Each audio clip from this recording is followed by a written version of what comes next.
Attention all passengers, this is your Vocal Pilot. Please keep your seatbelts fastened and we apologize on behalf of VP Airlines for the previous turbulence. The sky is now clear and we are approaching our destination. What I mean by that is I had some internet issues last week along with work and a couple other personal things. However, the turbulence is over and here is this week's episode of My Best and My Worst. This episode I'm going to be going over my best and my worst party ever. Well, I definitely had my time of partying after high school, and I've already moved past it, and in fact, I've quit drinking altogether. I don't need it, and I don't even want it.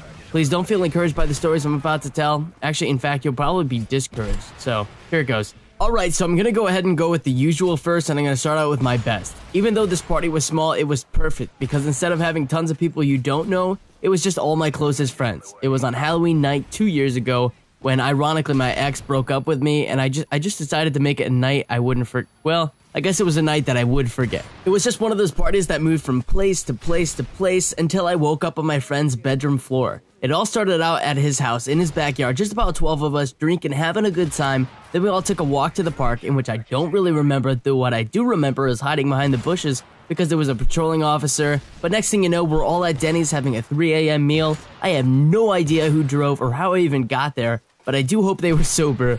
But for some odd reason, my meal was $30, so I don't know what the fuck I ordered, but it better have been good. Next thing you know, it's 8 a.m., pounding headache on the floor, and that about sums up that story. Moving on to my worst party ever. This is definitely a tie. Both of them involve Kevin being white girl wasted, and well, it just wasn't good. Okay, so the first one I'm gonna go over was a little more than a year ago. Very small party, just a few people. This is when I lived with my friends. I got home from a bad day at work, had nothing to eat all day, and I walk in the bedroom door and everyone is about to do their first round of shots.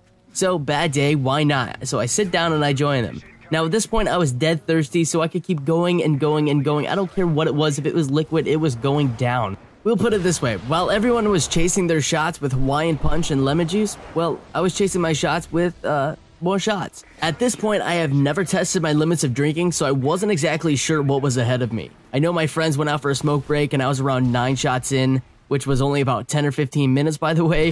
From this point on, I barely remember a thing. But from the story my friends filled me in on, we went back inside and I took 5 more shots, and the only thing I can remember during this time is not being able to lift shot number 15 to my mouth. Eventually, I did get it to my mouth, took the shot, walked over to the bed, and fucking face planted that bed. I didn't even crawl in it, I just passed out. All I have to say is please let this be a lesson to everyone else. You can puke while you're unconscious, and that's exactly what happened to me. Luckily, I was laying on my side because if you're on your back and that happens, you can asphyxiate on your own acids, drowning yourself in your sleep. Ever since that day, I have not touched liquor, nor do I ever want to again, and the day after, well, I won't even go there. Now, this next party was about 6 months ago, and it is also one of my worst because I didn't even want to get wasted, and it kinda just happened. And the worst part is, it was with a bunch of friends from work. So this girl was throwing a huge party at her house since her mom was out of town for the night, and pretty much invited everyone that I worked with. Now, 6 months ago is when I started this low-carb eating habit, so I had a friend pick me out a 12-rack of the lowest carb beer there is, which is Michelob Ultra for anyone who's wondering. Now, there were a lot of people at that party, and the 12-rack was just chilling on the beer table, just for the public, even though it was mine. So it would be such a party foul to tell people they couldn't have any, and I saw like one person take one. So I thought of this genius idea, to just drink as many as I could, as fast as I could. It's only beer, like what could it harm, right? So I ended up drinking like 10 out of the 12 beers within an hour. What I didn't know is that complex carbs break up alcohol in your stomach and allows them to digest easier. I had pretty much no carbs in my system at the time, so I was having a great time until I sat on the couch, looked down for a second, and boom, white girl wasted. I woke up in her guest bedroom on an air mattress with a Fall Out Boy shirt that I know I didn't walk in the door with, and I still have that shirt by the way. And that's the day that I decided to quit drinking in general.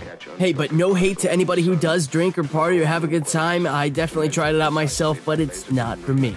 Okay, passengers, we're approaching our destination. Upon landing, please exit the plane with a like and a comment. But before I go, please tell me, what was your best and worst party ever? This has been your Vocal Pilot, and I'm out. Houston, we have a problem.